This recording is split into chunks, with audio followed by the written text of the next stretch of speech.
காதல் இல்லாதது ஒரு வாழ்க்கையாகுமா?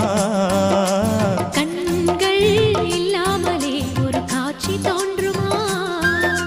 பெண்ணை தொடாதது ஒரு பெருமையாகுமா? முத்தம் சிந்தாமலே அது முழுமையாகுமா? முழுமையாகுமா? காதல் இல்லாதது ஒரு வாழ்க்கையாகுமா? கண்கள் இல்லாமலே ஒரு காட்சி